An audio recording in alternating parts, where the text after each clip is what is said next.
MLC ఎన్నికల వేళ BC సంఘం జాతీయ అధ్యక్షుడు Rajya Sabha MP R Krishnaiah graduate teacher ఓటర్లకు కీలక విజ్ఞప్తి చేశారు.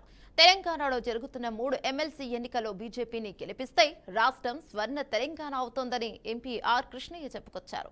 ఎమ్మెల్సీ ఎన్నికల్లో బీజేపీ అభ్యర్థులను గెలిపించాలని ఈ సందర్భంగా గ్రాడ్యుయేట్లు టీచర్లను ఎంపీ ఆర్ కృష్ణయ్య కోరారు. రాష్ట్రంలో బీజేపీ ప్రభుత్వం వస్తే తెలంగాణ స్వర్ణ తెలంగాణగా మారుతోందని అన్నారు. ఎన్నికల్లో బీజేపీ గెలిస్తే కేంద్రం నుంచి భారీగా నిధులు వస్తాయని, ఇటీవల భారత రాజధాని ఢిల్లీ ప్రజలు ఇచ్చిన తీర్పును దేశవ్యాప్తంగా ఇవ్వాలని ఆయన కోరారు. మా పుట్టుకనే ఈ పార్టీలో జరిగింది, ఆర్ఎస్ఎస్ అండ్ బీజేపీలో.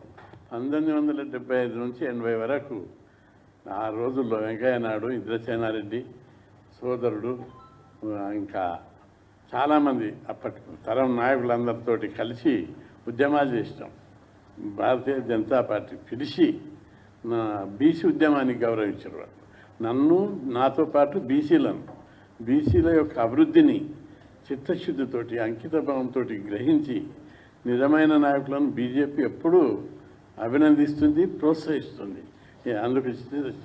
అందుకు నేనే తార్కాణం. రెండవది, ప్రధానమంత్రి నరేంద్ర మోడీ ఒక యోగి, బీసీ వర్గానికి. ఆయన బీసీ కాదని కొందరు వాళ్ళు చెప్పారు, ముఖ్యమంత్రి రేవంత్ రెడ్డి గారు. వాళ్ళు ఒరిజినల్ బీసీ జాబితాలో ఉండేటోళ్ళ దాంట్లో 2 రకాలు ఉంటారు. ఈయన చేతి వృత్తులకు చెందినటువంటి వాడు, కులవృత్తి, గాంధ కులం, పైగా బీసీల పట్ల అంకితభావం ఉన్నటువంటి నాయకుడు. ఎప్పుడు కలిసిన కృష్ణయ్యజీ ఆగే బడో ఫైట్ కరో అంటాడు.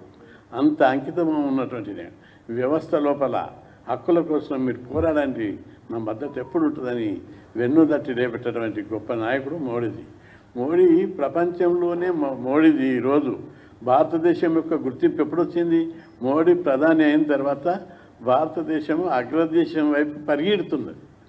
ఈరోజు ప్రపంచ దేశాల్లో మోడీజీకి ఏ విధంగా నిరాజనం పలుకుతున్నారు. అమెరికాలో చూసాము, ప్రపంచంలో ఏ దేశంకైనా మోడీజీకి నిరాజనం పలుకుతున్నారు. అడుగున